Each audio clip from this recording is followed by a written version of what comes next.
Gente, bora falar de um assunto importante? A comunicação tem muitos desafios, mas a gente pode superar vários deles por meio da educação. E é por isso que hoje o Papo com Elias conta com uma apoiadora que investe firme no aprendizado que faz toda a diferença. É a UNA.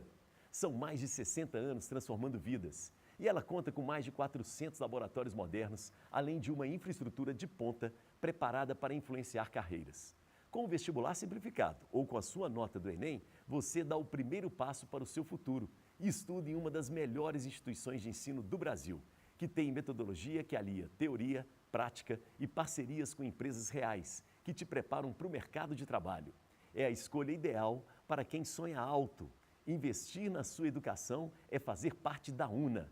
Não perde tempo não. Acesse una.br e saiba muito mais.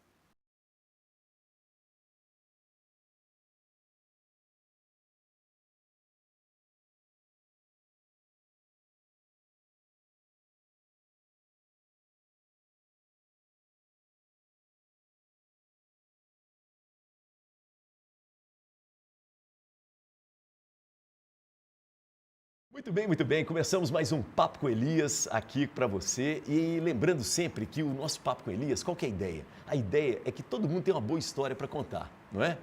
Depende do modo como a gente conta. E a gente se propõe a isso, contar histórias para abrir os horizontes de você, tá?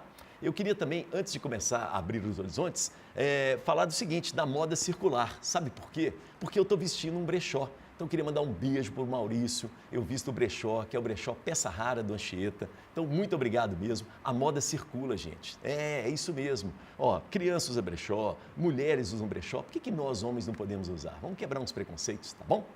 Bom, tem um convidado hoje que é muito especial, para mim particularmente. Ele é meu amigo, eu conheço ele lá dos anos 90 da Fafiche, lá na comunicação, não é? E hoje a gente é colega de trabalho, né? Na Rádio CDL, eu faço o Rádio Café junto com a Fernanda Ribeiro e ele é um dos nossos colunistas muito legais, que fala de cinema, de série, de audiovisual.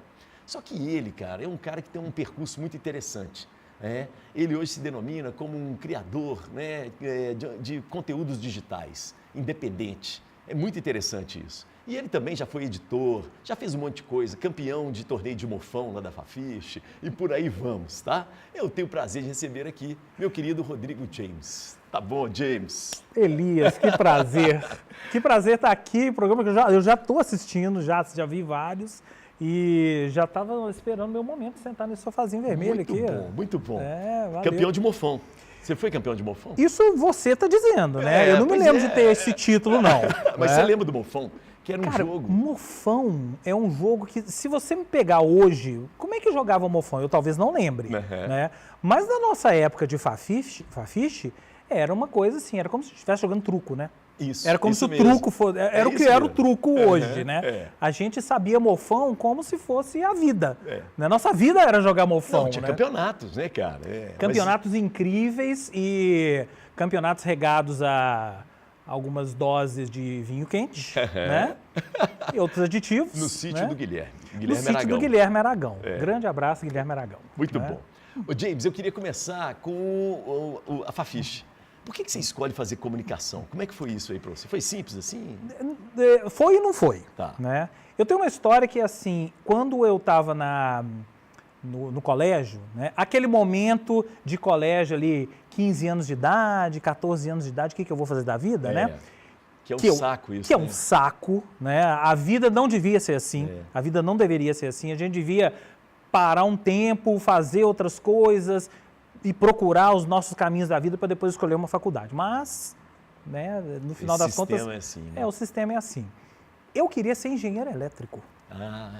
Mas você não vai nem acreditar o porquê. Por quê? Porque eu já tocava guitarra. Eu já tocava guitarra e eu queria construir pedal de guitarra. Que legal essa história. Eu achava que eu podia ser engenheiro elétrico para poder construir pedal e fazer pedal de guitarra. Olha a cabeça do adolescente de 14 anos de idade da década de 80. Muito legal, cara.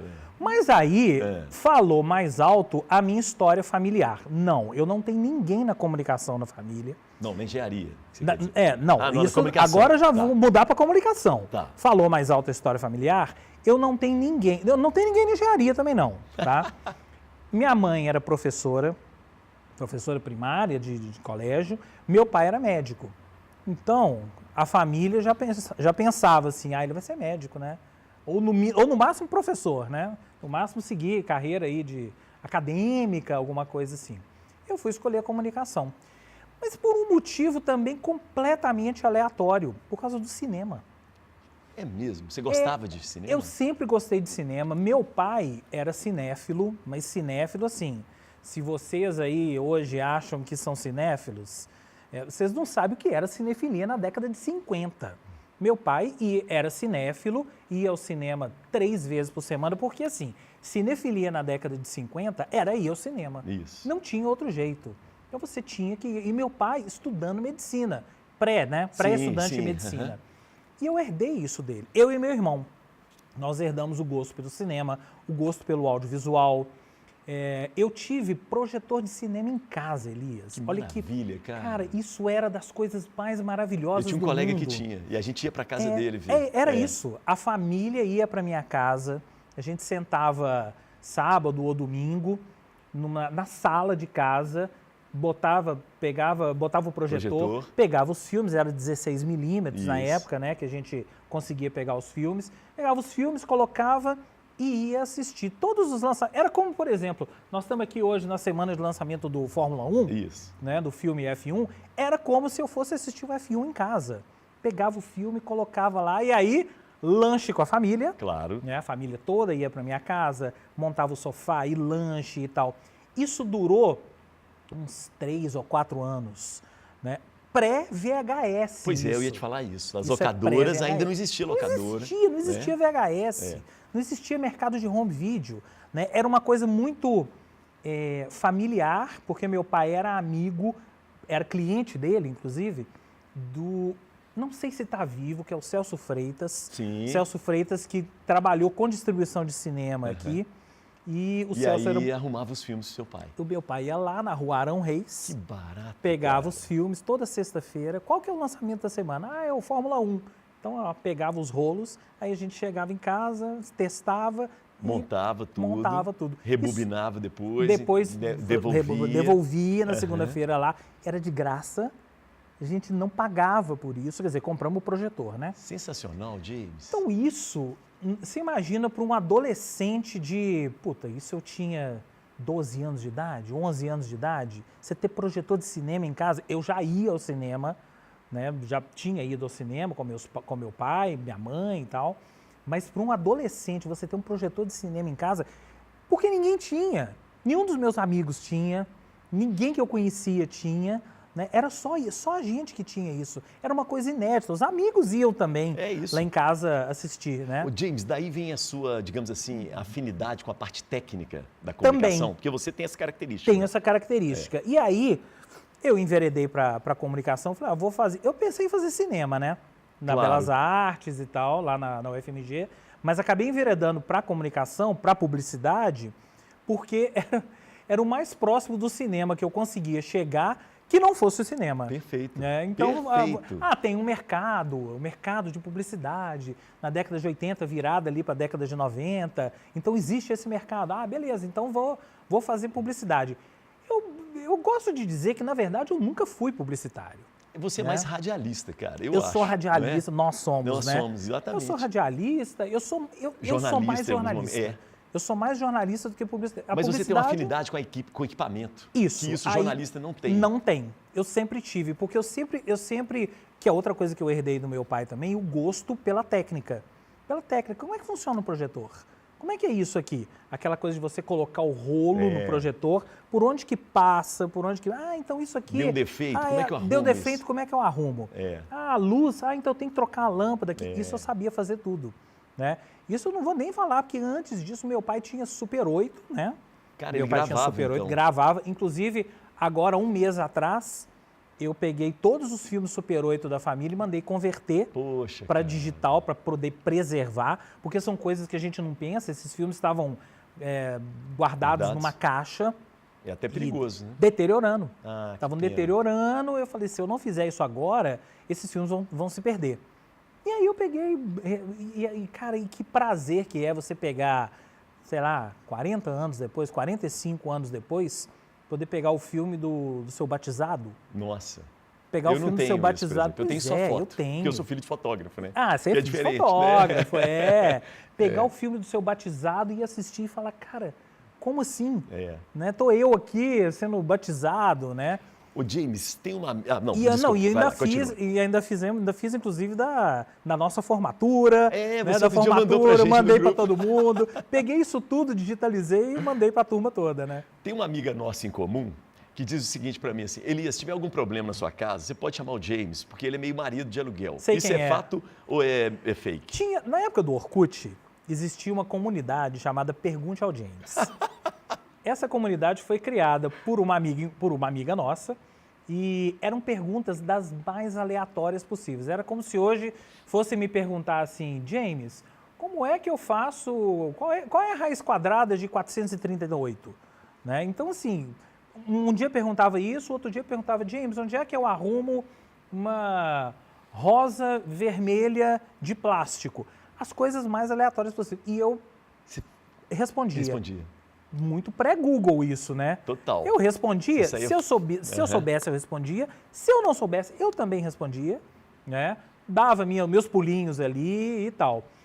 Mas eu acho que essa coisa da técnica que você falou me deu muito esse lado de me interessar por outros caminhos. Os caminhos que não fossem os caminhos normais da comunicação.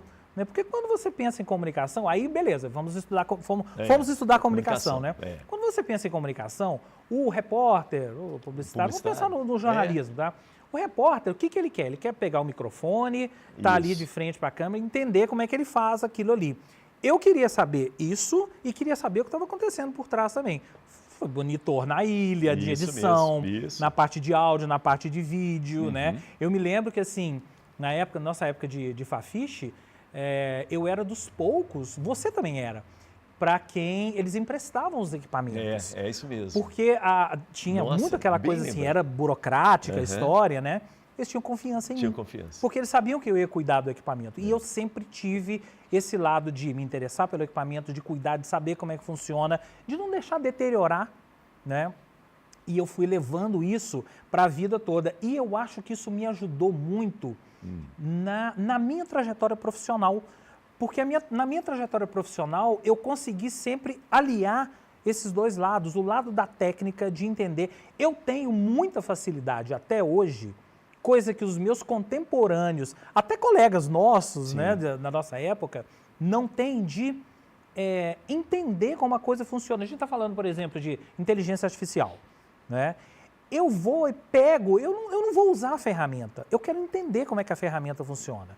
Eu não sou programador, mas eu tenho um lado que eu quero entender como é que se programa isso, como é que faz isso. Você é curioso com Eu sou curioso, eu sou curioso. E isso... você tenta entender a lógica também, Eu tento entender a lógica, eu não sou apenas um mero apertador de botões, né? Eu quero entender a lógica, eu quero entender até onde aquilo vai, até para desenvolver um pensamento crítico em cima disso tudo.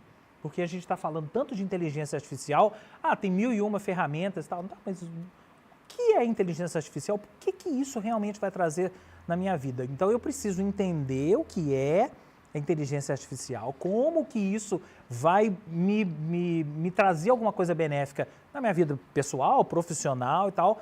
E para mim, eu só consigo fazer fuçando. Sim. Fuçando e... Você lê manual? Muito pouco. Ah, tá. Pensei Eu sou que você chegasse autodidata. nesse ponto de... Eu sou autodidata. Entendi. Você compra e já fuça. Compro e já vou fuçando. Você não tem medo de estragar um equipamento? Eu comprei um aspirador de pó essa semana, Elias. Tá. Comprei um aspirador de pó. Aí o aspirador de pó é coisa simples, né? Mas quando você pega na caixa, né? Pega na caixa e abre e tá aquelas peças todas. Isso aqui encaixa aqui, isso aqui encaixa aqui, isso aqui encaixa aqui, isso aqui encaixa aqui. Né? Aí eu peguei o manual e falei, não vou ler manual, não. Não, encaixa isso aqui, liga. Funcionou? Funcionou. E o saco, então, você coloca ele aqui. Tá, entendi. Coloca aqui. Cara, é isso, entendeu? Eu já li muito manual. Tem algumas coisas que a gente precisa ler. Tá. Né? Até para poder pegar detalhes da história. Mas hoje eu sou muito autodidata, é muita leitura mesmo. Leitura, assim, leitura crítica. Tá. Não é leitura técnica da coisa, assim, o manual. Como é que você faz? Aperta aqui, encaixa isso aqui. Não, vou autodidata, vou aprender um software. Vou aprender um software novo. Cara, eu pego o software, eu instalo e vou fuçar. Sem medo. Sem medo. Eu aprendi a editar assim. A minha história com edição é muito curiosa, né? Conta pra Porque gente. o meu primeiro emprego na vida Eu sei. foi na TV Manchete. Crianças, TV Manchete. Vocês não sabem o que é isso, né? Mas era muito legal. TV Era Manchete muito era legal. diferente. Ali na Afonso Pena, que você Era trabalhou? Afonso Pena, em frente ao Palácio das Artes, 1500, aquele prédio. 1500, Afonso Pena 1500. Meu primeiro emprego foi como editor na TV Manchete. Fui fazer um estágio lá. E aí eu cheguei, eu lembro direitinho do cara, o Alberto, que era o editor, ele chegou para mim. O horário que eu ficava lá era o horário do almoço, porque eu ainda estava na faculdade. Perfeito. Eu estava na faculdade, aí tinha a turma que trabalhava à tarde. É. Então o horário do meu estágio era o horário do almoço. No primeiro dia ele chegou comigo e falou, vou te ensinar como é que a gente edita aqui, porque eu estou fazendo esse projeto, esse trabalho novo aqui, mas isso aqui não é a minha função, depois você já vai fazer. Uma semana depois eu peguei esse trabalho novo e aí eu fui durante muito tempo. Esse trabalho novo era o programa do Paulo Navarro. Isso, eu queria Eu chegar trabalhei aí. com o Paulo Navarro isso durante mesmo. muito tempo, né? Paulo Navarro, colunista social, programa Uhum. de TV e tal. Ele estava começando na TV Manchete. Então, uma semana depois, eu não sabia editar aquele material ali, tá? Uma semana depois, ele já me entregou as fitas. Toma aqui, vai fazer e toca o barco, né? E aí eu fiquei na TV Manchete 4 anos, editando o programa Paulo Navarro e outras coisas. Eu lembro muito de editar esporte. Eu editava, assim, VT de jogo do Fiat Minas, VT do jogo do Atlético da noite anterior, né? Editava isso de manhã cedo para ir ao ar no telejornal, né, do horário do almoço, né? Porque aí eu já estava trabalhando de manhã. E fazia o programa Paulo Navarro, né? Sobre o Paulo Navarro, eu lembro, James, que você contou pra gente uma vez, essa história é muito boa, que o Paulo Navarro te dava muito trabalho por causa do microfone. Porque o Paulo Navarro ia entrevistar as pessoas, estava na festa, meio chapada, aquele negócio todo, e esquecia de chegar o microfone perto da outra pessoa. Isso para um editor é horrível, Deixa né? eu chegar na câmera aqui, o microfone do Paulo Navarro era aqui, gente. Era aqui, ó. Ele falava pelo umbigo, é como se ele estivesse falando pelo umbigo, né? Então, e numa época que os microfones não tinham a captação que tem não hoje. Tem jeito, cara. Hoje, com esses microfones que a gente tem, né, se o Paulo colocasse o microfone aqui, não tinha problema nenhum. Hoje ele aprendeu. Se você for ver o Paulo hoje, ele colocou o microfone aqui, ele me ouviu. Mas ele dava muito trabalho, porque aí não captava, ele tinha que aumentar muito. Aí se aumentar, vinha todo o ruído do ambiente. Vinha todo o ruído do ambiente, não tinha as tecnologias que a gente tem hoje de tirar ruído do ambiente, de aumentar, de inteligência artificial para poder isolar a voz. Não tinha nada disso. Era no volumão, na mão lá, e chegava num ponto que não tinha mais jeito. Não tinha jeito e, de repente, vai assim. Vai assim. Colocava uma trilha para poder amenizar um pouco. Deu trabalho aquele ali, viu? Nossa, mas, eu lembro demais de você falando com a gente. A gente ficava rindo. Deu muito trabalho. Não, isso assim... Eu ainda um dia a gente ainda vai fazer... Acertar essas contas. Ainda vai acertar essas contas. Não, mas um dia a gente ainda vai fazer a autobiografia não autorizada do Paulo Navarro. Tô aguardando esse, Paulo, cara. me espere, tá? A gente vai fazer isso um dia, tá bom? James, mas você tem um lance também de empreendedor, assim, né? Acho que vem aí na sequência, como é que é isso? Também, é engraçado como as coisas vão surgindo por acaso na minha vida, né? Sim. Essa minha vida Porque aí eu comecei a trabalhar em produtora. Trabalhei como produtora de vídeo, trabalhei na produtora do Paulo Navarro, né, durante muito tempo. Eu fiquei entre TV Manchete e Paulo Navarro, e produtora dele, foram 10 anos da minha vida. Puxa. Né, foram 4 na Manchete e 6 na produtora dele. Mas quando eu estava lá na produtora do Paulo Navarro, eu fui me envolvendo com outras coisas. E aí foi que começou a falar aquele lado de eu fazer mesmo, não é que eu não gostasse de fazer o que eu fazia ali, eu sempre fui editor, sempre gostei, mas começar a fazer outras coisas que tinham a ver com esse meu lado cultural. Aí, por quê? Eu sempre gostei de cinema, Música. sempre gostei de música, sempre me interessei, do mesmo jeito que eu me interesso, sempre me interessei pela técnica da história, eu sempre me interessei pelo lado fazer na música. Como é que faz? Como é que faz um evento? Como é que produz um evento? né? E aí eu fui conhecendo pessoas, não só pessoas do audiovisual, mas pessoas também da música. E fui trabalhar em eventos de música, fui trabalhar em evento em produção. Produção / assessoria. Eu sempre trabalhei com assessoria. Trabalhei muitos anos no Pop Rock Brasil, né, que era o evento da Rádio 98, do nosso grupo, né? Nosso grupo da Rádio 98. E era o grande evento da 98. Era o grande evento de música de Belo Horizonte. Isso mesmo, né? Mineirão, né? Mineirão ou Independência, né? Revezava. Você trabalhava na Noir, né? Eu trabalhava na Noir, comunicação, com a Ângela Azevedo. Beijo, Ângela. Sensacional. E a gente fez Pop Rock Brasil durante... Nossa, fiz muitos Pop Rock Brasil, sei lá, uns 6 ou 7. Né? Na virada ali, década de 90 para 2000, né? Paralelo a isso, o meu lado audiovisual sempre me embrenhando pelas mostras de cinema, né?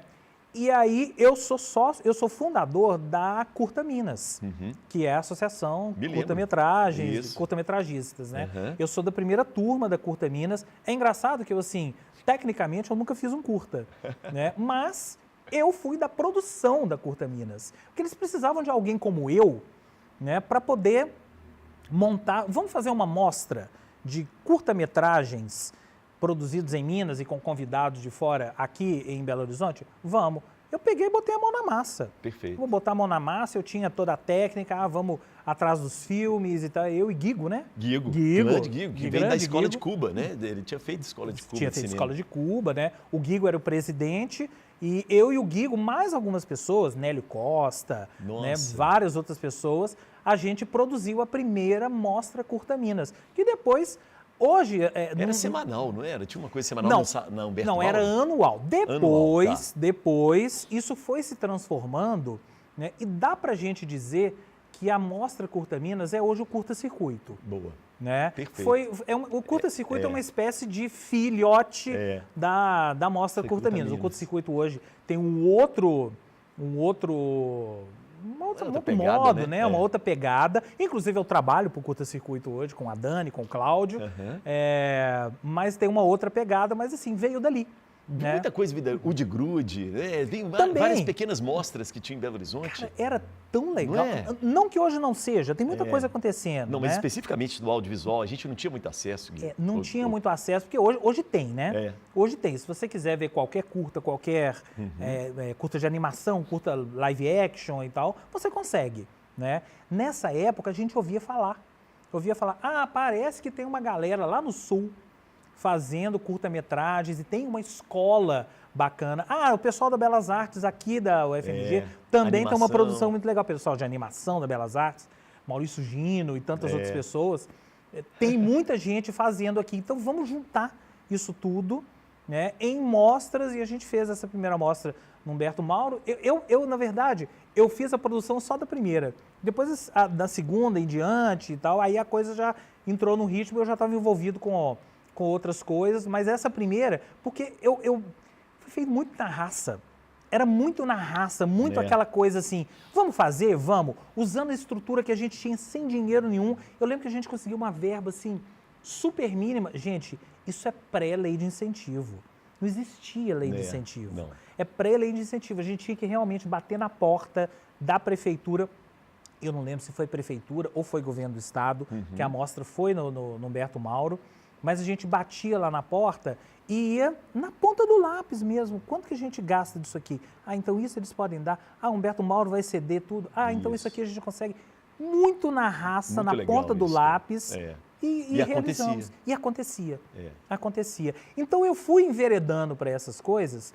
Disso surgiu um lado empreendedor meu que eu nunca imaginei. Nunca imaginei que eu fosse um dia ter uma empresa. Nunca imaginei que eu fosse ter uma empresa de produzir coisas para terceiros. Hoje eu sou também um prestador de serviço para terceiros. Né? Produzo vídeo, produzo podcast, redes sociais, cuido de redes sociais. Tenho esse lado também de trabalhar com marcas e comunicação, né? Que eu aprendi com Ângela Azevedo. Isso. A grande escola de assessoria, ela vai até chorar se ela me ver falando isso, né? A grande escola de assessoria de comunicação voltado para a cultura em Belo Horizonte, Minas Gerais, foi Ângela Azevedo. Total.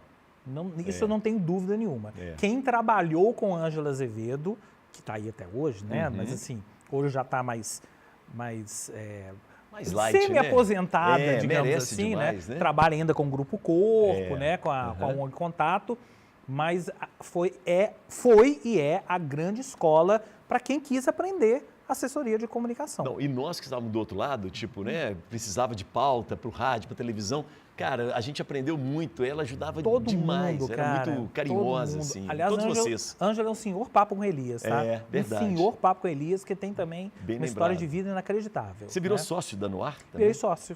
Eu e Fernanda Ribeiro. Né? Nossa colega em comum. Nossa colega em comum. Eu, Fernanda Ribeiro, viramos sócio da Noir, fui sócio da Ângela durante 2 anos, aí a gente acabou... Eu falo que como toda boa sociedade, né? Tem 2 bons momentos, quando começa e quando termina.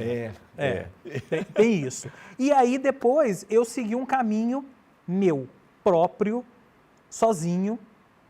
A gente nunca trabalha sozinho, né? Sim. Mas eu sempre falo que desde então eu fui seguir esse caminho sozinho com parceiros. Não existe... Quando a gente fala assim, como é que você trabalha? Você trabalha sozinho? Não, eu não trabalho sozinho. Ninguém trabalha sozinho, gente. Não tem como trabalhar sozinho. Aquela ideia de você trabalha com o seu computador numa ilha. Né? Bobagem, é bobagem. Isso não existe. A gente trabalha com pessoas... Em rede o tempo inteiro. Em rede, com determinadas pessoas, para determinados jobs, para determinados clientes. É assim que eu gosto de trabalhar, é assim que eu trabalho até hoje. Ô James, mas eu preciso entrar num detalhe aqui que foi muito marcante aqui em Belo Horizonte, que é a telefonia celular. Eu queria que você falasse disso naquele início ali, 2000, isso. Porque tem esse lado também que eu ainda não cheguei. Eu trabalhei durante 10 anos numa empresa de tecnologia / aplicativos. Mas isso numa época que nem falava aplicativo, né? Não existia. Eu me lembro lá dentro da empresa, eu entrei para a empresa para fazer...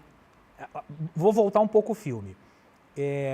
Eu estava já trabalhando por conta própria com assessoria de comunicação, recebi um telefonema de um amigo, Léo Soares.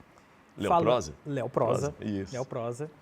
Que na época já estava tocando o projeto da Oi FM. Isso. A Oi FM, que foi a rádio, todo mundo se lembra da Oi FM. A Oi FM nasceu em Belo Horizonte, cresceu em Belo Horizonte e depois expandiu seus tentáculos para o resto do Brasil. O Léo era um dos sócios de uma empresa chamada A Horta.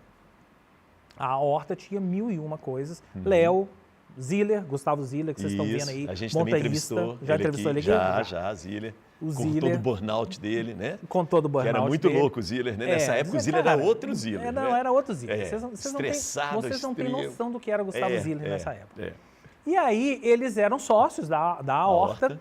Só que o Léo, ele estava full time na Oi FM. A Oi FM era um projeto da Horta que ficou gigante. Isso. Né?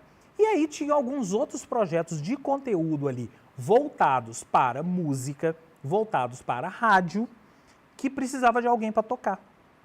E aí eles me chamaram e eu fui para dentro da Horta para tocar. E aí, durante 10 anos, a Horta foi vendida e durante 10 anos eu toquei mais de 50 projetos voltados para rádio, voltados para web rádio, voltados para produção de conteúdo, branded content, para marcas. Isso, cara, rádios institucionais, né? A gente fez rádio para Rock in Rio, a gente fez rádio para Bradesco, a gente Skol, fez rádio para Skol. Eu me lembro. A Rádio Skol era a maior rádio online do Brasil. A gente tinha esse projeto lá dentro, em Belo Horizonte, cara. Isso é muito legal, James. É feito aqui. Início dos anos 2000 ali, né? Eu falo que a gente foi muito, sei lá, foi muito antes da hora isso. Foi. Porque a gente está falando de uma época em que as bandas largas não eram tão largas assim.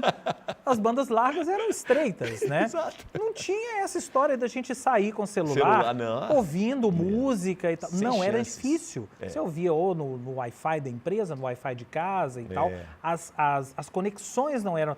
Mas a gente fazia Não uma tinha rádio fibra online, ótica, cara. não tinha fibra ótica. Não era né? linha telefônica. E a gente fazia 20 rádios online, a gente fazia 20 rádios, 20, 30, sei lá quantas, né? Para as maiores marcas do Brasil.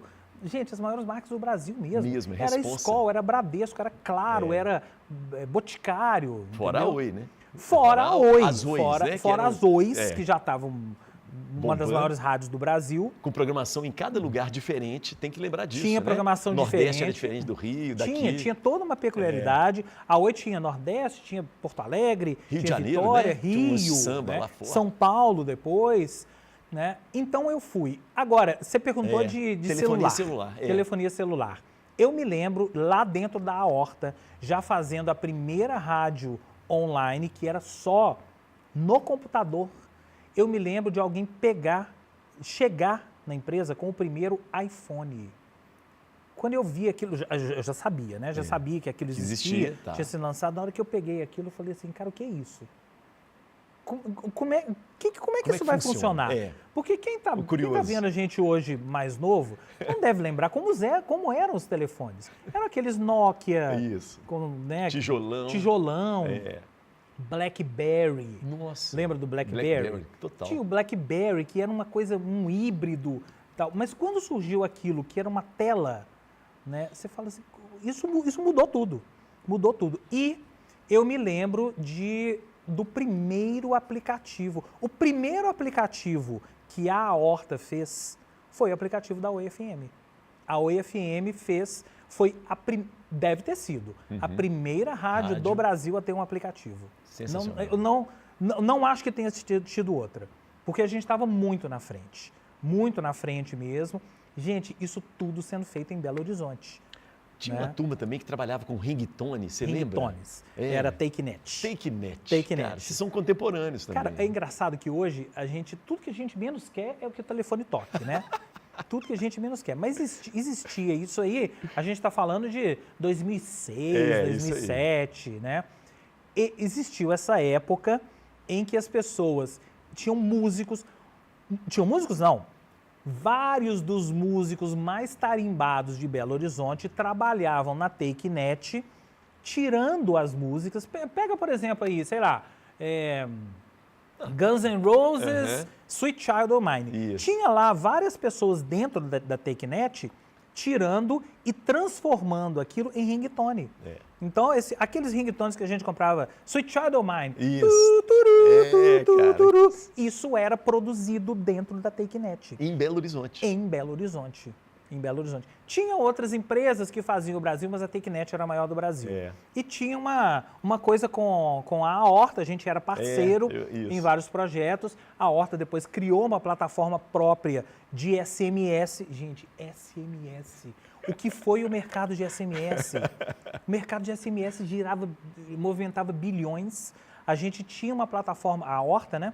Tinha uma plataforma própria, proprietária, que qualquer pessoa, vocês, podiam entrar na plataforma, criar um canal de SMS, chamar os amigos para seguir as suas notícias. Sensacional. Era pré-rede social, gente. Isso mesmo. Isso era uma rede social antes da rede social, antes de Instagram, antes de Twitter, antes disso tudo.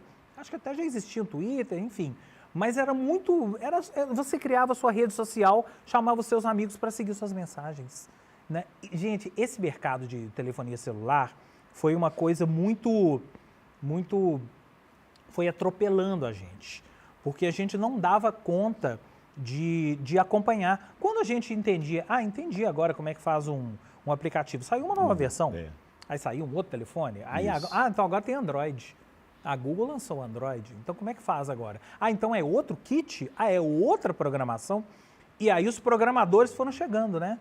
E aí foi enchendo de programador. Então tinha equipe de conteúdo, equipe de produto, equipe artística, né? E os todo mundo trabalhava. Agora, essa época de rádio, foi tão legal, porque assim, me proporcionou tanta coisa.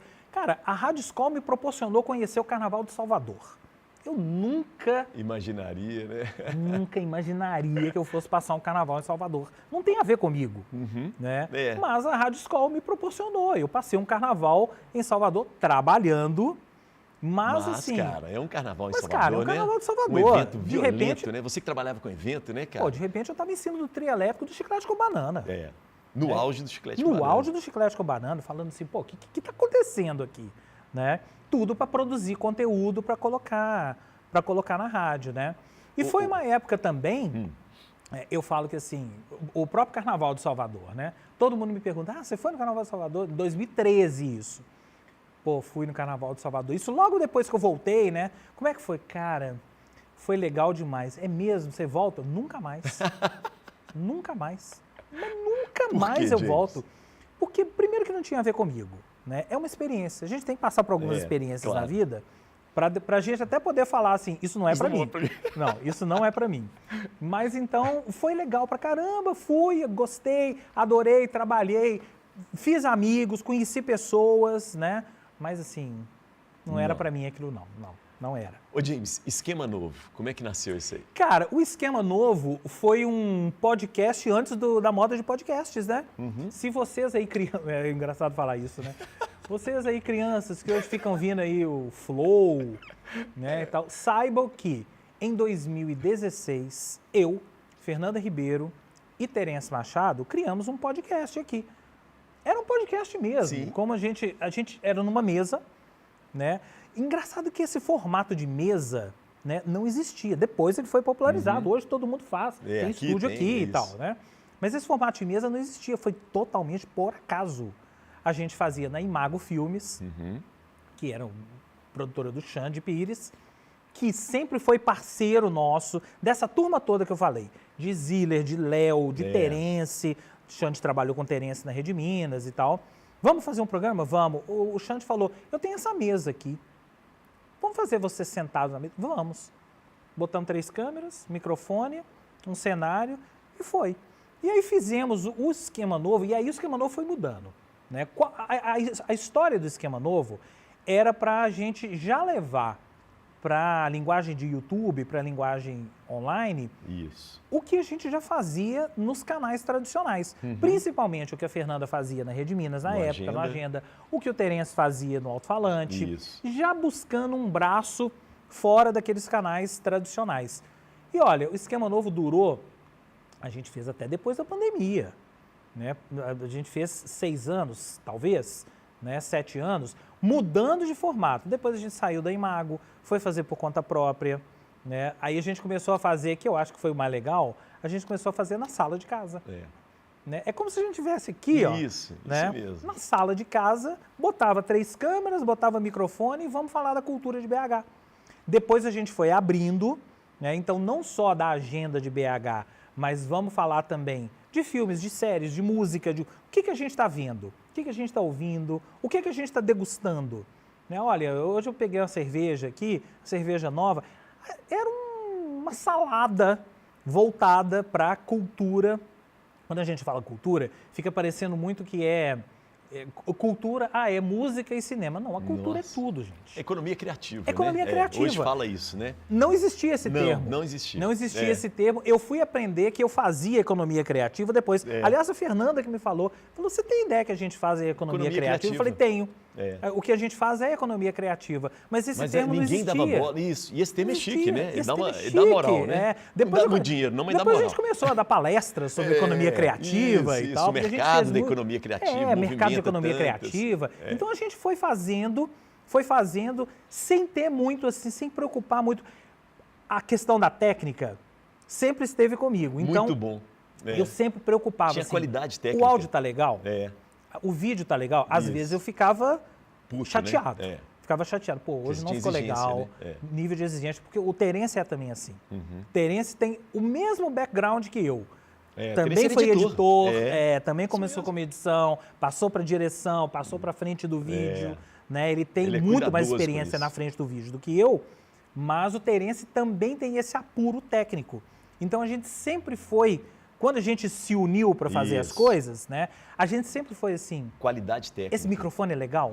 Pô, vamos comprar esse microfone? Aí testava, vamos pegar esse microfone, aí está dando a resposta assim, procurando, sabe, caminhos para a gente poder fazer. E a gente conseguiu realmente fazer Tudo que fase... vocês fizeram tinha qualidade técnica, James. Isso é muito legal, cara. E isso eu acho legal. Faz até hoje. Porque as pessoas não se preocupam muito com isso.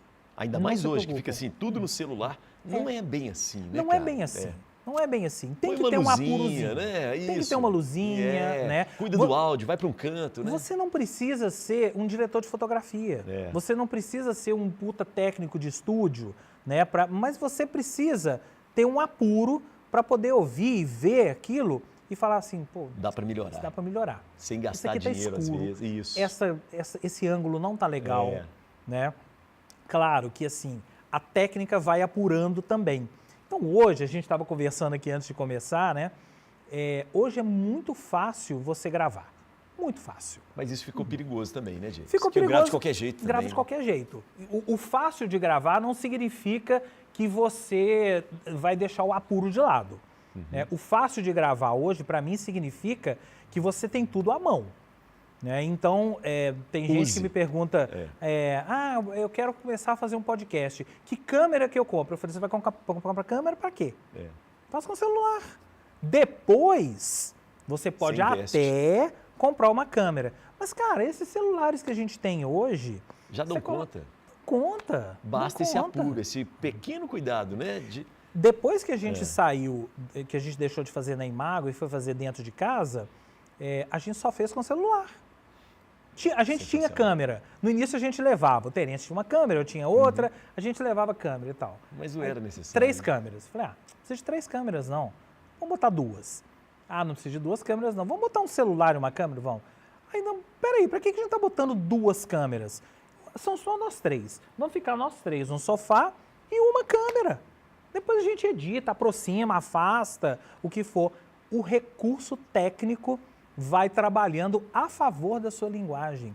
Você não tem que ir atrás do recurso. Você não tem que pegar, é assim que o recurso técnico, é isso que o recurso técnico me proporciona? Não. O recurso técnico está a seu favor. Isso. Você tem que entender o que é o recurso técnico, por isso da história toda que eu estava contando, que eu sempre gostei de entender. Perfeito, desde o pedal da pedal da guitarra. Queria fazer engenharia. Queria fazer engenharia para isso, para eu poder pegar esse recurso técnico e trabalhar a meu favor. E não ficar escravo do que E não ficar escravo. Né? Hoje eu gravo podcast, por exemplo, em áudio, né?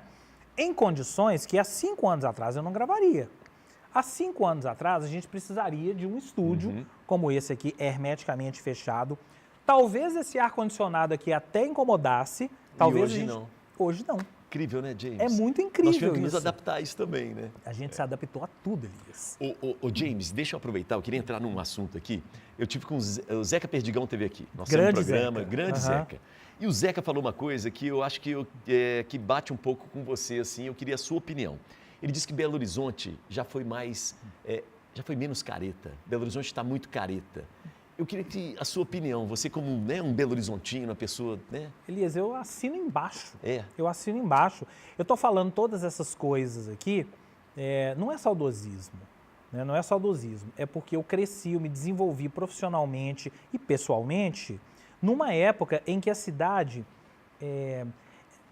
eu não sei, às vezes eu acho até meio pedante falar isso, né? Que fica parecendo que eu acho que não tem nada legal sendo feito hoje. É claro que tem. Sim. É claro que a gente tem muitos avanços, né? Longe até da caretice, a gente tem muitos avanços. Se a gente pegar coisas que são feitas hoje... Não, o carnaval, por exemplo, né? Isso. Vamos pegar só o carnaval? A gente não tinha isso, né? Não existia. Então, o carnaval é um ótimo exemplo, né? De liberdade, de você poder ser quem você de diversidade. Claro que existe isso hoje, mas a gente se formou profissionalmente fazendo essas coisas todas que eu estou falando, que a gente está conversando aqui, numa época em que tudo era mais difícil, até conceitualmente, até com essas questões todas de diversidade sendo colocadas, né? Não existia isso, era difícil. Era difícil você ter qualquer tipo de movimento LGBTQIA+, entendeu? Não tinha. Não é que não tinha, era difícil. Era difícil para essas pessoas se manifestarem. Ou tinha guetos, assim, né? Tinha guetos. Hoje as pessoas se manifestam, estão nas ruas, né? Então... Talvez por isso incomode tanto, né? Talvez por isso incomode tanto. Mas eu acho que lá atrás, as pessoas que pegaram isso, que eu falo pelo chifre, né? e levaram essas causas, estão até hoje aí levando essas causas e se preocupando com elas e sendo pessoas bacanas. Boa. Né? O Festival de Arte Negra, por exemplo, né? O FIT. Gente, o FIT. Cara, é sensacional. Cara, eu vi coisas no FIT assim, que, cara, eu não vejo mais. Cara, o FIT existe. É isso que eu estou falando. O FIT existe. Até hoje ele existe. Festival de quadrinhos, né? Boa lembrança. Mas tinha um ar transgressor, né? Que eu não consigo ver aquele ar transgressor hoje. Tem outros tipos de transgressões hoje, né? Mas aquele ar transgressor de você realmente peitar as coisas, né? Era diferente. Então, quando o Zeca fala que a cidade já foi menos, que a cidade era menos, encaretou, né? Que a cidade já foi menos careta, eu concordo com ele. Eu lembro muito do próprio Zeca fazendo eventos nessa cidade que a gente não... Hoje a gente tem... Eu fico vendo os eventos, né? Os influenciadores hoje mostrando eventos e falando e tal. Eu fico pensando assim, pô, essa galera nunca foi numa festa de música eletrônica no aeroporto de Confins, sabe? Nossa, imagino que é você ter uma festa... Uma rave num frigorífico. Uma rave num frigorífico. Teve isso, Antônio Carlos. Eu fui vários. Eu fui numa rave num frigorífico. Uma rave num frigorífico, entendeu? Essa época de raves, então, né? Pô, era uma coisa... O Zeca falou uma coisa, assim, pô, não tem um bar hoje que fica a madrugada inteira aberto. Até o Lucas fecha agora. Aí tem outra questão, né? Que aí eu acho que é também a cidade encaretar, né? Mas são também, aí envolve questões políticas, né? Claro, então eu tenho amigos que têm bar e tal, que já me explicaram essa história. Nós temos um amigo, Ricardo Coctus. Sim. Ricardo Coctus. Ricardo Coctus teve uma pizzaria. Coctus Pizza. E ele me contou que ele fechava a pizzaria 11 horas da noite. Mas por que você fecha tão cedo? Porque o meu funcionário tem que pegar um ônibus, gente.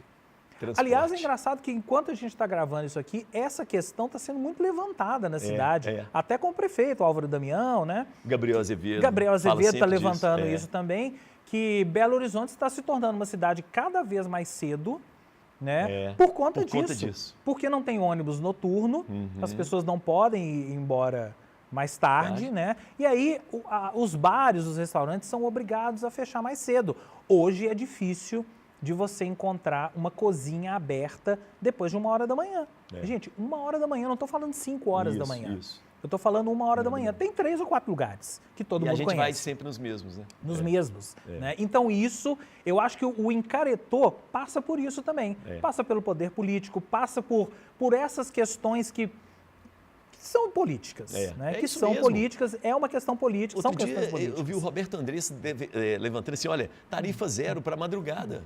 É o Roberto Andrés que eu estou falando que está fazendo isso agora. Está fazendo isso. É ele que está falando isso. Muito legal, nunca tinha pensado nisso. Nunca tinha pensado nisso. Pô, tarifa zero aqui, gente. Mas alguém precisa vir e falar esse tipo de coisa. Pô, tarifa zero para madrugada. Sei lá como é que vai funcionar isso. Não, mas o contrato depois de 1h da manhã, de 1 até às 6, de 1 às 7... Gente, o ônibus tem que ficar cheio. Dá para fazer. Pô, não, entendeu? Dá para fazer. E é engraçado que aí, assim, o que vai acontecendo? À noite, que assim, além disso tudo que eu falei, eu sempre fui um frequentador da noite, né? Sempre, na minha vida inteira, sempre gostei de noite. Né? Agora eu estou até um pouco mais voltado para o dia, né? Mas assim, eu sempre fui frequentador da noite. Eu ainda sou DJ, né? De vez em quando eu discoteco em alguns lugares, obra, né? Entre eles a obra, né? A obra que está aí há 27 anos. Guerreiros, viu? Guerreiros, 28 anos, fez agora 28. A obra sempre teve aquela característica de ser o último lugar. Então você ia para a obra depois que você ia para tudo. Isso mesmo. Né? Você saía do restaurante, ia para não sei onde e tal, e terminava na obra. E saía da obra às 6 horas da manhã. As últimas 3 festas que eu discotequei lá acabaram às 3h30. Por vários motivos. Mas eu acho que é tudo fruto disso tudo que a gente está falando. Reconfiguração da noite, reconfiguração de horários da cena noturna, tá tudo puxando para mais cedo. Então antes, até 1h da manhã, não tinha ninguém na obra. Agora, às 10h30 já tem gente. Porque as pessoas estão preferindo sair mais cedo, divertir mais cedo e ir embora mais cedo. Né? Agora, é mais saudável do que era antes? Talvez. Talvez você dormir mais cedo, não tenha... O Zé que é contra isso. O Zé que é as contra, conversas né? são boas na madrugada. Eu gosto da noite. As conversas da madrugada são boas. As pessoas se aprofundam. Concordo com isso. Agora, talvez as pessoas estejam fazendo isso porque elas não têm opção. Boa. Elas não têm opção, elas não sabem o que é ficar na madrugada até 6 horas da manhã, virar à noite, acordar viradão na feira hippie, né, como diz a música lá do Tia Anastácio, acordar viradão na feira hippie. As pessoas não sabem mais o que é isso. Acordar no Mercado Central. Nossa, formatura. Você sai sair da formatura, vai direto para o Mercado Central, Bar da Loura ali, come Inclusive você esteve lá, foi hoje? Eu vi no seu Instagram. Estava lá hoje, fui fazer uma reunião. Ô James, vamos lá, meio chacrinha aqui. E o chacrinha é aquela coisa, buzina o calor ruim, né? Então eu quero saber o que ou quem você vai buzinar. Eu vou dar 2 buzinadas e passo para você, tá bom? Tá bom. Bora lá. Posso buzinar qualquer coisa? Pode, fica à vontade. A gente já falou muita coisa aqui que dá para ser buzinada, mas eu queria pegar uma coisa que eu estava pensando muito nisso hoje, que é essa questão de guerras, né? Pode parecer um assunto meio, puta, vai falar de guerra e tal, eu até nem sou tão ligado sempre fui ligado em questões internacionais e tal, mas eu estava pensando hoje nessa história de lados de uma guerra, né? A gente fica muito falando assim, não sei que lado que você está me assistindo, está me ouvindo, né? Mas assim, eu não consigo ter um lado numa guerra. Né? E eu acho que isso é muito reflexo, as pessoas que têm lados em guerra, é muito reflexo dessa história que a gente vive hoje, desse eterno fla-flu. Né? Você tem que tomar partido de uma coisa ou de outra. Eu não consigo ter lado de uma guerra. Eu estava pensando uma coisa básica hoje, que alguém falou para mim assim, parece que morreram 60 pessoas em Gaza ontem e ninguém fala isso e tal.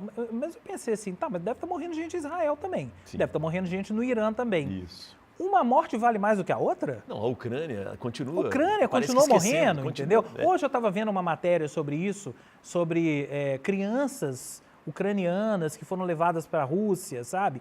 Então, assim, e aí as pessoas falam, não, mas o que está acontecendo em Gaza é um genocídio. Então a gente tem que condenar Israel. Não, mas está morrendo gente em Israel também. Né? Então eu não consigo tomar partido. Tem um lado, né? Eu não consigo ter um lado numa guerra. Então a minha buzinada é para essa coisa de você tomar partido em uma guerra. Eu não tomo partido em guerra. Eu sou completamente contra qualquer tipo de conflito, de guerra. Né? Eu acho que a gente está vivendo um momento muito triste na humanidade, com muitos conflitos e isso escalando. Né? A gente está vendo uma escalada disso tudo.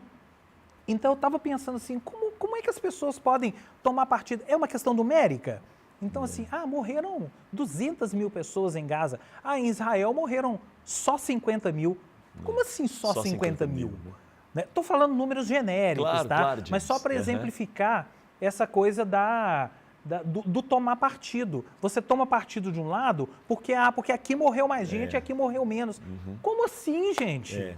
Como assim? Então, eu acho que isso tudo precisa ser buzinado e é uma grandíssima buzina. Né?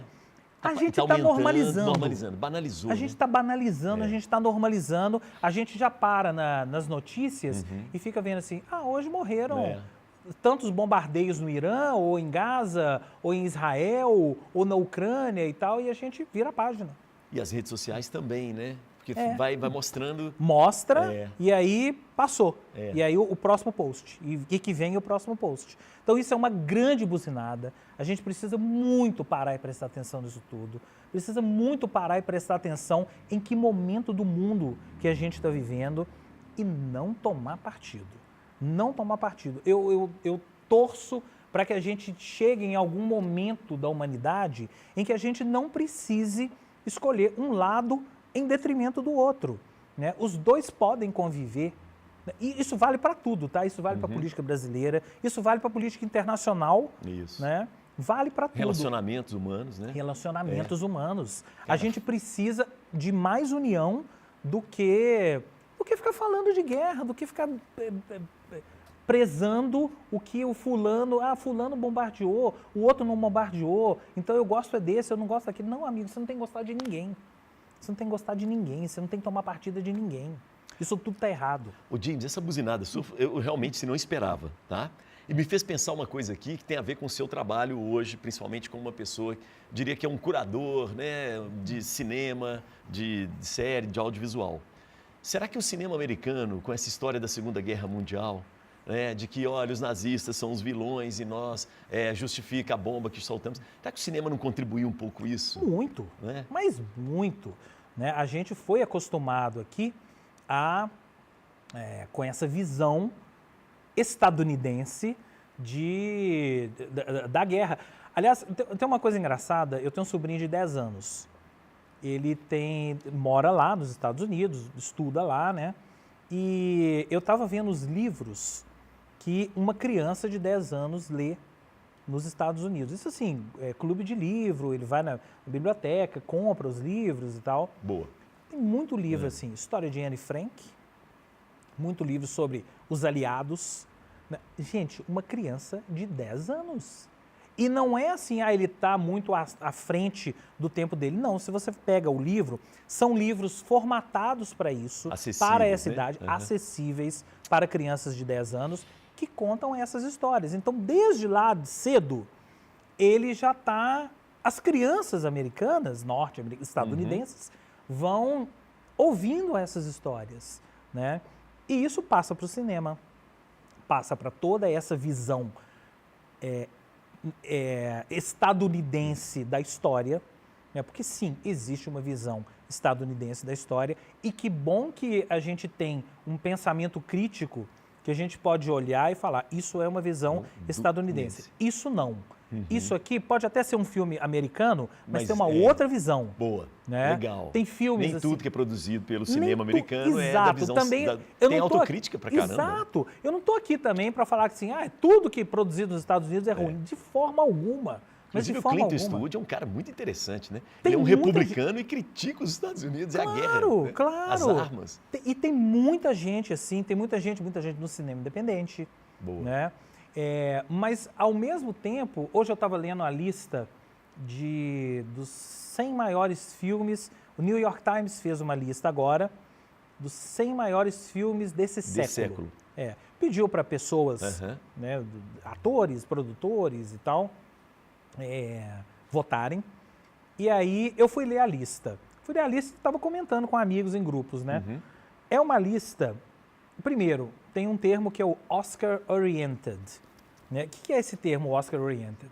São filmes que foram para o Oscar, entraram ali no hall de indicações e filmes. Se você for pegar todos esses 100 filmes, cara, quase todos passaram pelo Oscar, pelo circuito. Isso. Pelo circuito que leva ao Oscar, circuito de premiações. E tem muito pouca coisa fora desse espectro Oscar, fora desse espectro Hollywood. Né? Perfeito. Hollywood, os profissionais de Hollywood, têm exceções, tá, gente? Eu não estou generalizando, não. Tem uma dificuldade muito grande de olhar para fora.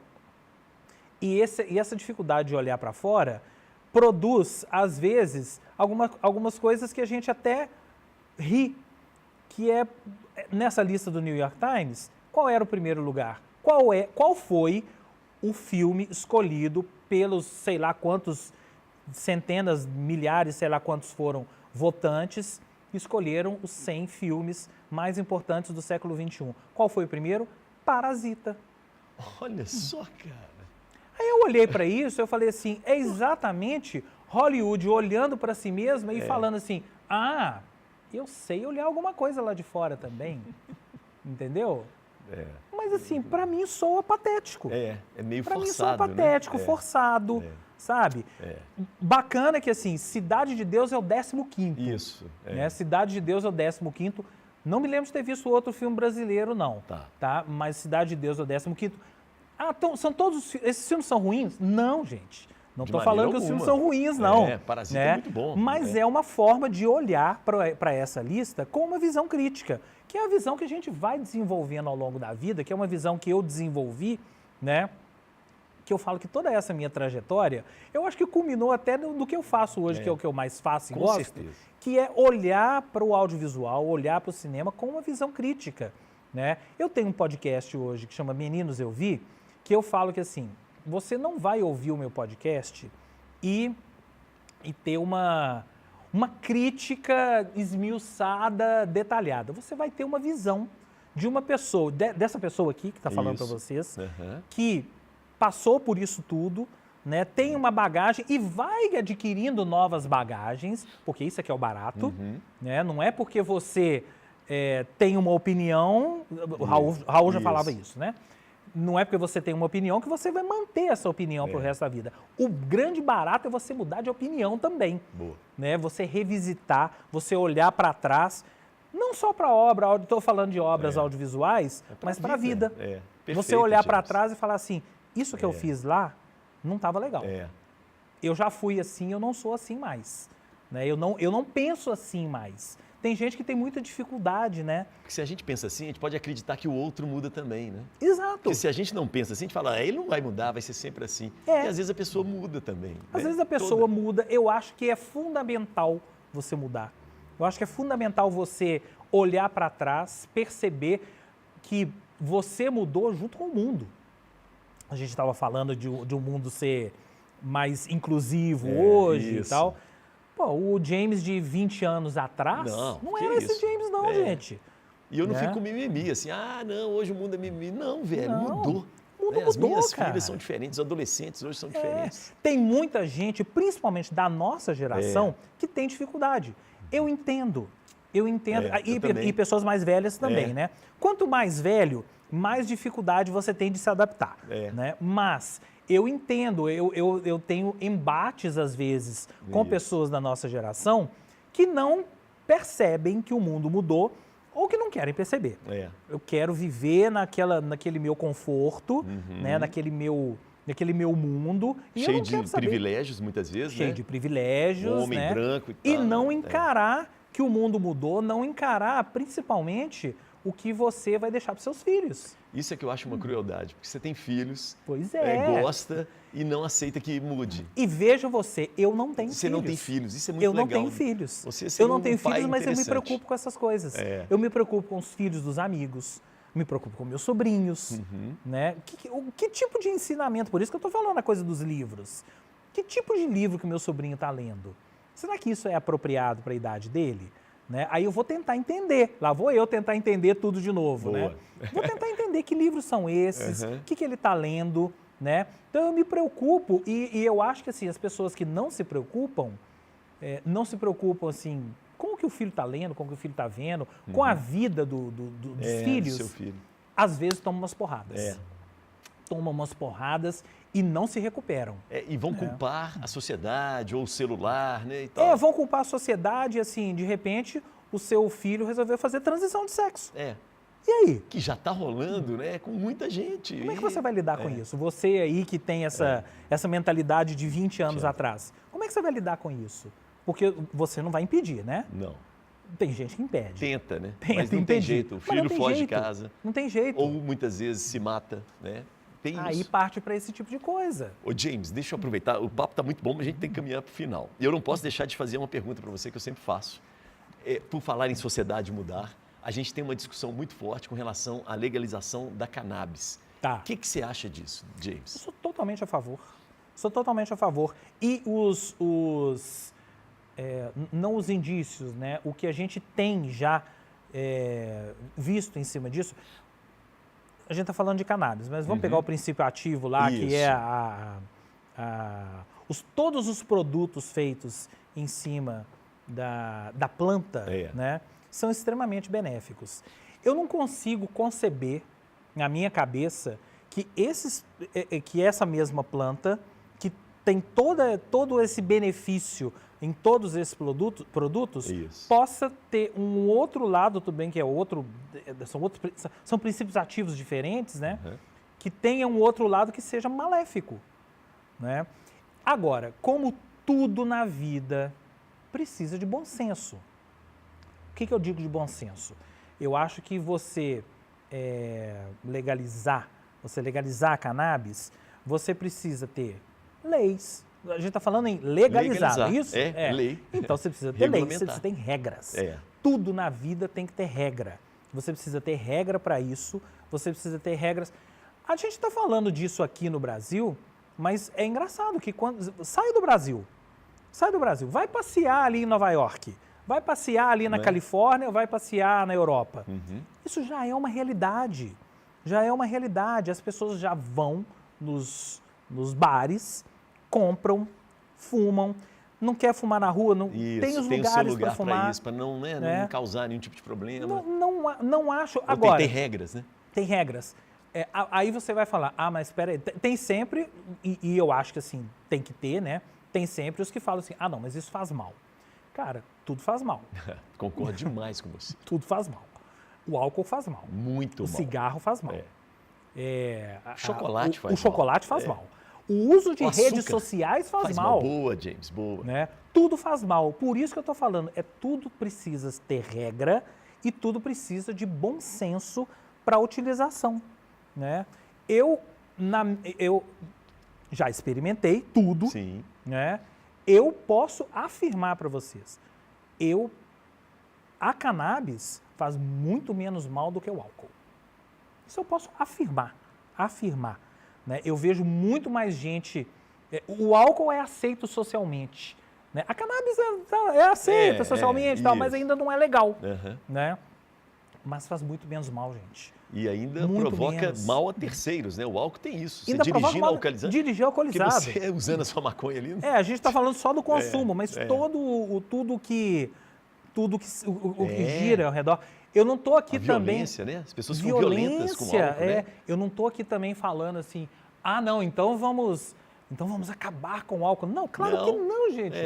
Eu gosto de tomar uma cerveja. O que eu estou dizendo é o contrário. Eu gosto de tomar cerveja, mas eu hoje tenho o discernimento para saber que parei. Né? Quando a gente era jovem, lá na Fafiche, a gente sentava e tomava um engradado de cerveja. Hoje eu não tenho a menor condição nem física, né? E nem condição de tomar uma cerveja e sair dirigindo. Eu não vou fazer isso. É muito legal isso, né? Cinto de segurança, por exemplo, a gente não usava. A gente não Hoje usava. A gente automaticamente utiliza. Já é automático. Ou seja, a gente pode mudar, né, James? De novo. A gente pode não, a gente deve, a gente precisa mudar. Né? Eu acho que, voltando à cannabis, eu acho que é questão de tempo. Eu acho que é questão de tempo. Eu não sei se o país vai estar menos ou mais careta. Mas essa discussão está posta. Mas a discussão está aí, tem anos que a gente está falando nisso. Né? E eu acho que é uma questão de tempo. Tem outras coisas que já foram proibidas e que hoje são liberadas. Então eu acho que assim... É uma questão de tempo, essa discussão vai e vem. Eu acho que precisa um pouco mais de poder político, de gente para poder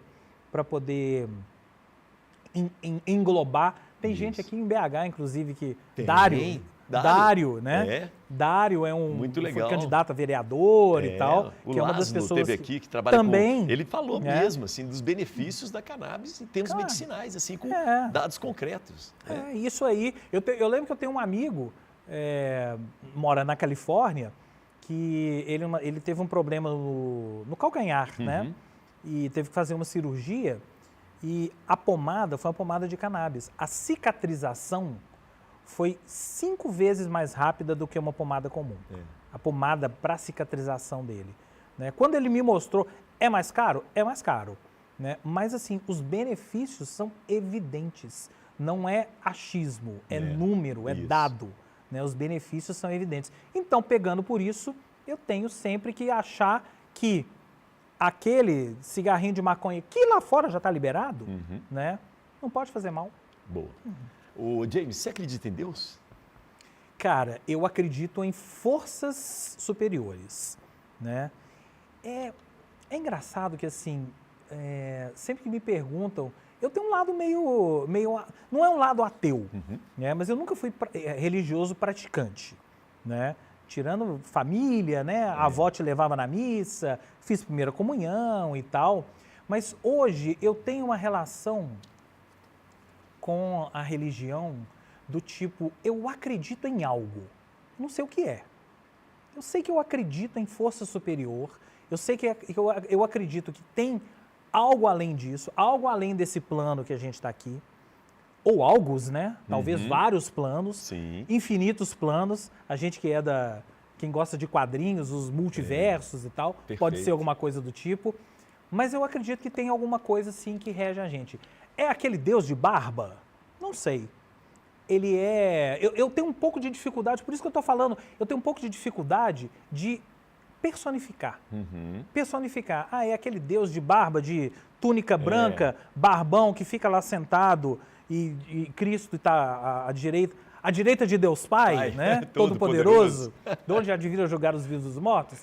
Eu tenho um pouco de dificuldade de personificar, de achar que Deus é aquela pessoa, né? Mas que existe algo em outros planos, sim, e nisso eu acredito. Boa. Nisso eu acredito. Ah, mas você é católico, você é protestante e tal. Eu sou um misto. Eu acredito um pouquinho em cada. Eu acredito um pouco no espiritismo, eu acredito um pouco na religião cristã, eu acredito no judaísmo, né? Eu acho que todas as religiões, muçulmano, Sim. né? Todas as religiões têm a sua... Você pegar, assim, mesmo que você não seja um budista, e pegar um livro da religião budista, uma história da religião budista, é muito bonito, gente. É muito bonito. É muito bonito. É muito interessante. Eu sou Estado laico. Religiões afro também. Religiões afro, claro. Os indígenas têm umas coisas interessantíssimas, né? Da relação com a natureza. É demais que a gente isso. precisa aprender muito, né? Eu estava vendo, ontem eu estava vendo um documentário sobre o disco Os Afro-Sambas, do Vinícius e Baden-Powell, né? E aquele disco foi feito muito em cima de religião afro, né, do candomblé, né, o Baden-Powell estudou, e aí você pegar a música, junta a música com toda essa história das religiões afro, de candomblé, e sai um trabalho magnífico daquele, feito daquela forma. Isso é o tipo de coisa que eu acho instigante.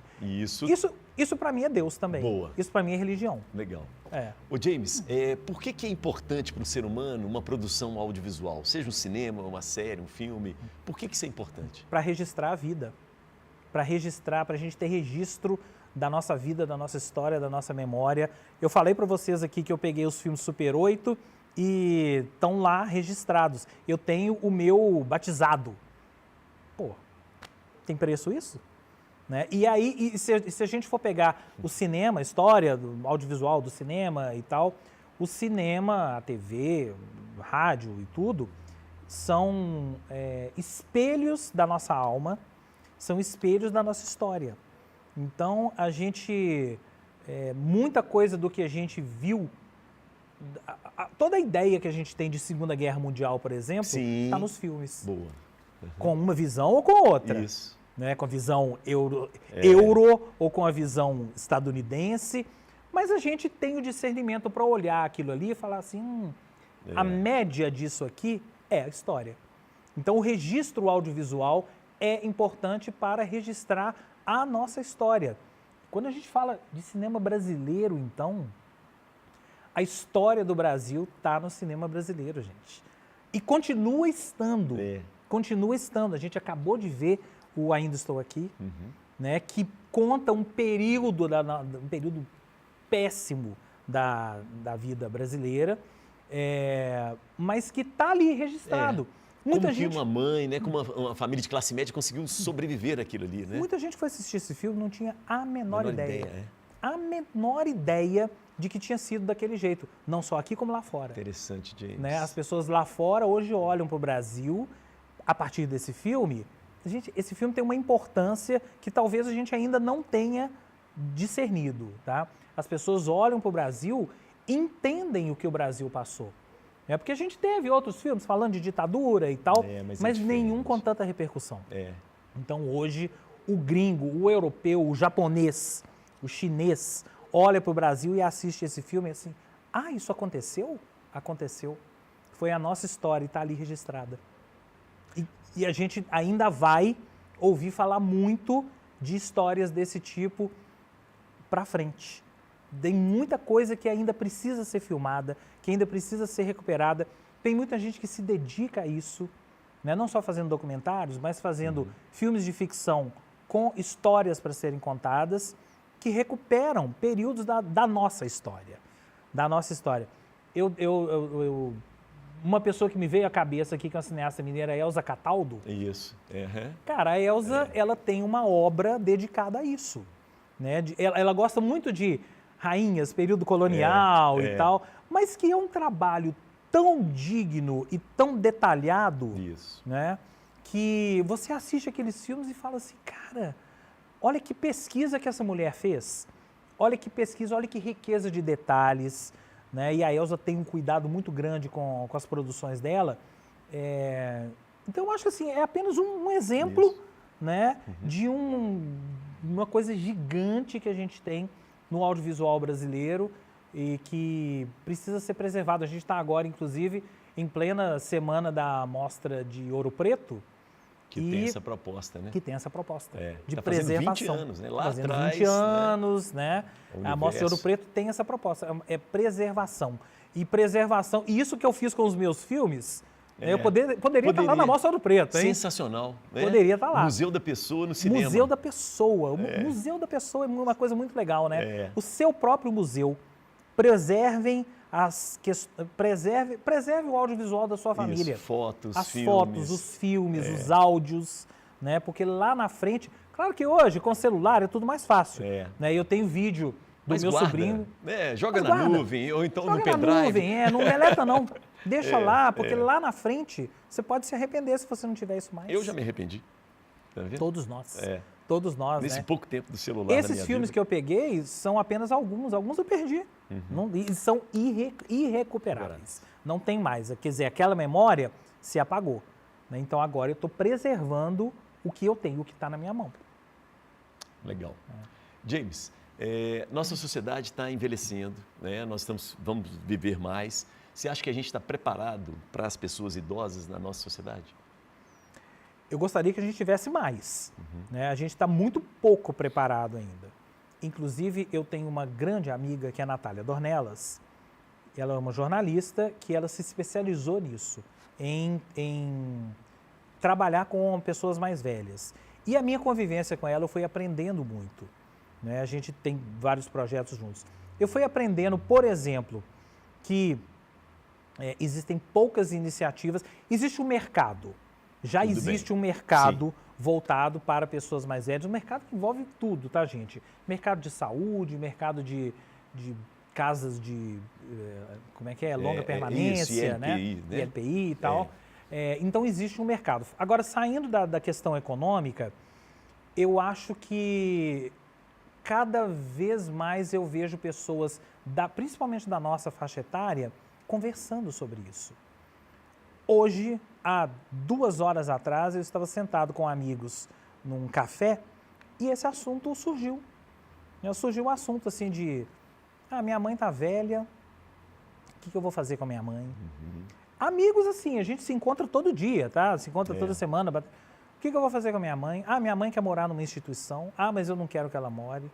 Né? E aí eu posso decidir por ela ou não? São questões. Eu posso decidir por ela ou ela que tem que decidir? Isso. São questões que todo mundo passa, todo mundo vai passar, mas a gente fala muito pouco sobre isso ainda. A gente fala, a gente age, né? Isso assim, sem falar na morte. Né? Sem falar na morte lá na frente, que é outro assunto que a gente não conversa. Mas que estão ligados, que a gente não conversa.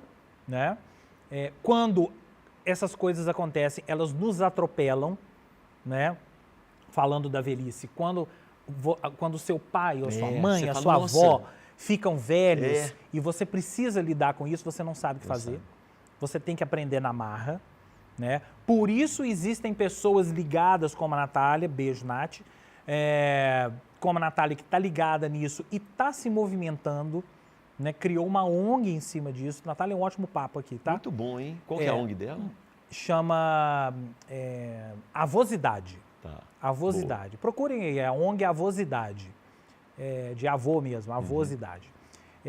Que a Natália está preocupada com isso, está preocupada em tentar juntar o maior número de condições possíveis para ajudar as pessoas, não só as pessoas que precisam de ajuda com os entes mais velhos, mas para ajudar os entes mais velhos e para ajudar todo mundo, na verdade.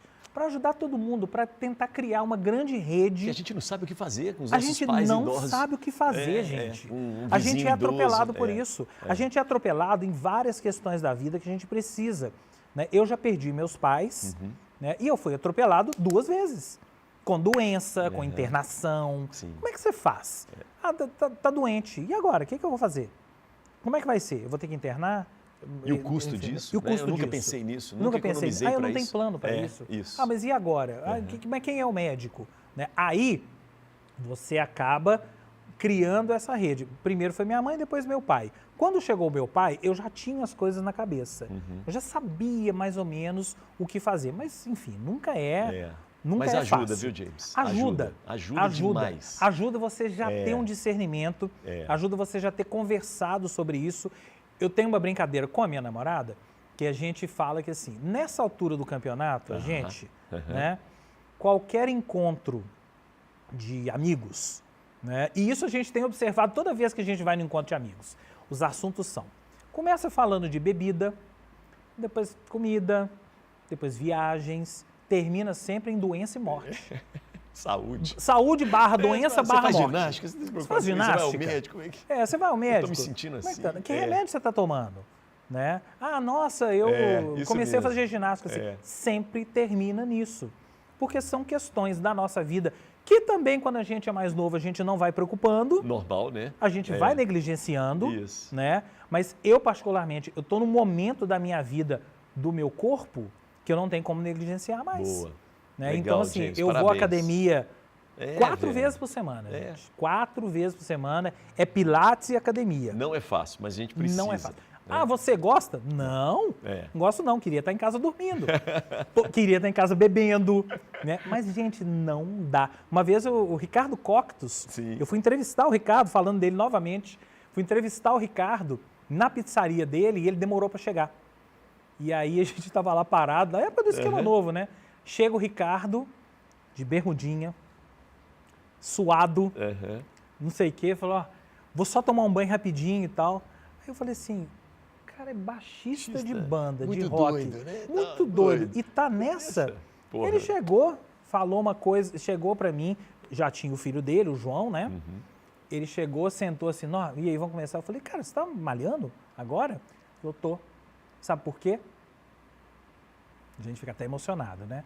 O filho dele virou pra ele e falou assim, mamãe, não quero que papai morra, não. Nossa. É isso. Wake up call. Aí ele, falou, eu preciso mudar de vida. E tá aí, até hoje. Feliz, o James, saudável. O audiovisual tem dado oportunidade para as pessoas mais velhas, idosas? O que você acha? Poderia dar mais. Poderia dar mais. Já mudou bastante. Há 20 anos atrás, a gente não tinha gente mais velha fazendo papel de gente mais velho no cinema. O protagonista, talvez. Tem uma coisa engraçada que é o seguinte, se a gente for pegar... Agora a gente está vendo Vale Tudo, né? Boa. Se a gente for pegar Vale Tudo, a primeira versão, as pessoas lá atrás que interpretavam os papéis de Vale Tudo tinham a mesma idade das pessoas que interpretam os mesmos papéis hoje, mas elas pareciam muito mais velhas. Concordo. Elas pareciam muito mais velhas. Então hoje a gente fala assim, a Débora Bloch é a Odete Roitman, mas a Beatriz Segal era muito mais velha. Elas têm a mesma idade. Elas tinham a mesma idade, a diferença de 1 ano, 2 anos, alguma coisa assim. Então eu acho que assim, hoje tem oportunidades para pessoas mais velhas, sim, mas as pessoas mais velhas estão mais novas. Esse é um fenômeno que eu acho interessantíssimo. A gente rejuvenesceu, Elias. Se eu pegar o James de 20 anos atrás e olhar 30 anos atrás, quando a gente tinha 20 e poucos anos, e comparar com hoje, eu acho que hoje eu estou mais jovem. Eu realmente acho que eu estou mais jovem. Eu tenho uma foto de um aniversário de um amigo nosso no extinto Estúdio Bar. Isso deve ser 1995, 96, alguma coisa assim. Eu estou da seguinte maneira, a minha roupa é o seguinte, eu estou de calça social no Estúdio Bar, um bar de rock.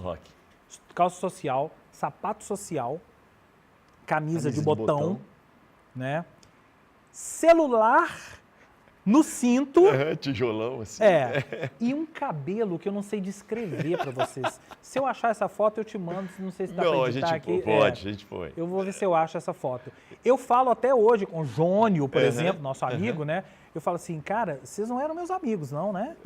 Como é que vocês me deixavam sair assim? E olha como é que eu tô hoje. Tô aqui de jeans, de tênis, de camiseta básica. James. Muito legal. Né? Então, assim, eu realmente acho que eu e a humanidade rejuvenesceu. E eu fico muito feliz com isso. Não significa que nós estamos... o fato de a gente ter rejuvenescido, a gente não vai envelhecer. Não, é claro que a gente vai envelhecer e faz parte disso que a gente acabou de falar. Isso. Né? Mas é fato que a gente tem uma durabilidade um pouquinho mais avantajada. Né? A gente consegue... Essa onda toda de fitness. Pô, Elias, quando a gente tinha 20 anos de idade, não tinha academia de ginástica, não. Não, cara, era só para quem era muito específico, assim, atleta, alguma sabe, coisa era assim. só atleta. Hoje não, hoje popularizou. Tem na rua. Se você... Academia da cidade. Academia da cidade. Se você sair aqui na rua, andar 3 quarteirões, você vai encontrar umas 3 academias. Não tem desculpa, velho. E não com preços tem desculpa. variados. Isso. Não tem desculpa mais. Não tem desculpa. Eu não gosto. Gente, eu também não gosto. Vai fazer uma caminhada no parque municipal, Vai fazer uma caminhada no rua. parque. Sabe que essa virada de chave para mim foi na pandemia, né? Pandemia, quando começou a abrir, eu virei e falei assim, eu preciso fazer alguma coisa, porque já estava parado e tal. Eu ficava dando volta no salão de festas do prédio, né? Terrível. Terrível, né? E aí eu comecei, pode sair para a rua? Pode. Eu botava minha máscara e ia caminhar pela cidade. Eu não sei se vocês já tiveram esse hábito de caminhar por Belo Horizonte. É tão bom você descobrir coisas na sua cidade. E eu comecei a descobrir o meu bairro, a minha cidade, as coisas que estavam ao meu redor que eu não via. Na rua, né, cara? E ainda me fez bem fisicamente, porque eu fazia caminhadas assim de 10 quilômetros, né? Saía da minha casa no Gutierrez, ia em Santa Teresa e voltava, né? E isso me fez um bem tão grande que eu adquiri esse hábito para a vida. Até hoje, eu estou na academia, estou no Pilates, mas de vez em quando eu paro e assim, vou fazer uma caminhada. Vou lá no Parque das Mangabeiras fazer uma caminhada e depois voltar. Eu faço isso, né? Em vários lugares. Eu sou muito urbano, sempre fui, né? Então eu gosto de caminhar pela cidade, no centro da cidade.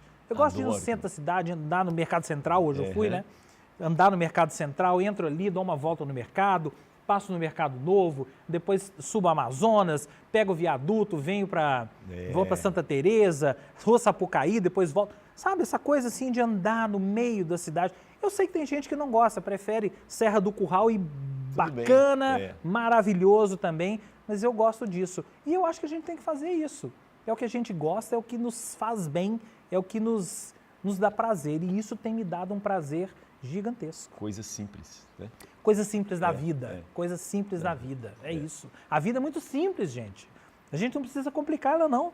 A vida é muito simples. Basta a gente pegar essas coisas simples da vida, né? Você não precisa, às vezes... a minha vida, eu quero ter um apartamento não sei onde, na Vieira Solto, ou quero morar em Paris e tal. Não, cara, eu quero, às vezes, morar na minha casa.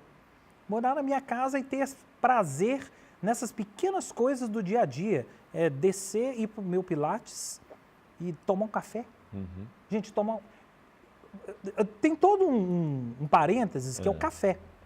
Eu tenho um grupo de amigos, que eu estava com eles até 2 horas atrás. Que você sempre sai sexta-feira para tomar um café? Há 30 anos. Que legal, cara. Há 30 anos, Elias. Há 30 anos, desde quando eu trabalhava com o Paulo Navarro. A gente é um grupo que foi se formando.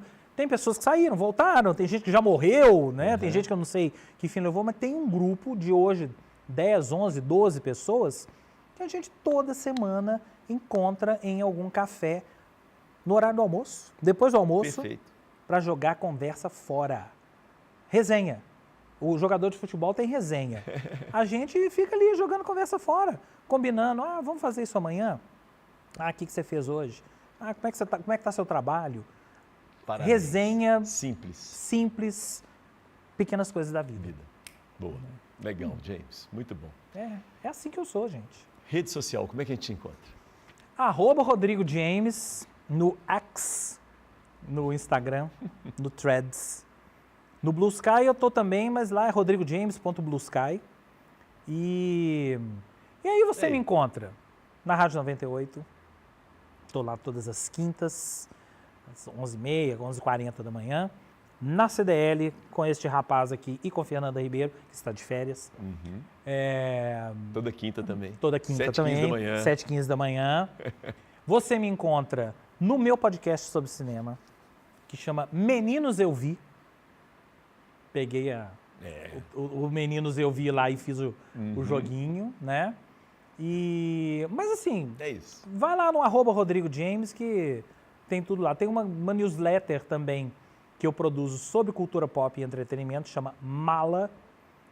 E todas as sextas-feiras, quem se cadastrar recebe a mala gratuitamente. Boa. É a parte que eu faço de produzir conteúdo das coisas que eu gosto, né? A sua curadoria. A minha curadoria. A minha curadoria. É isso. Vai escrever um livro ou não vai? Eu já tenho, né? Pois é, mas... Eu tenho um livro sobre o Clube da Esquina. É. Né? O primeiro disco do Clube da Esquina. Agora, tem ideias aí de fazer coisas pra frente, mas Tá bom. calma, uma coisa de cada vez. James, Mais uma vez. muito obrigado. Grande prazer. Né? Prazer todo meu, cara. Parabéns. Viu? A gente ficou aqui, o quê? 10 minutos só? O tempo é por aí, relativo. Né? Tempo é super relativo. Né? Muito bom. Chegamos ao final, né, gente? Mas muito obrigado, viu, James, mais uma vez. Eu muito que agradeço. bacana. E aí a gente, né, lembra sempre, gente, são histórias de todo mundo, mas depende do jeito que a gente conta história. E aqui a gente teve uma história muito legal dessa pessoa que, inclusive, trabalha com histórias, né, com narrativas audiovisuais o tempo inteiro, tá bom? Ó, vai lá no nosso Instagram, agora a gente tem o nosso Instagram, curte lá, é o Papo com Elias, vai lá, confere, acompanha. Tem também o nosso YouTube, o canal no YouTube, que é o Papo com Elias. E nesse canal do YouTube tem até o Elias Sunshine. Tem um monte de coisa lá, caleidoscópio, por aí vai. Então vai lá, se inscreva, dá aquela curtida, joinha, essas coisas todas. Mas comenta, interaja conosco, tá bom? E tem o meu Instagram também, elias.sunshine, porque o sol nasce para todos e todas. Então, sunshine para você. Beijo para quem é de beijo, abraço para quem é de abraço. E eu, sobrei.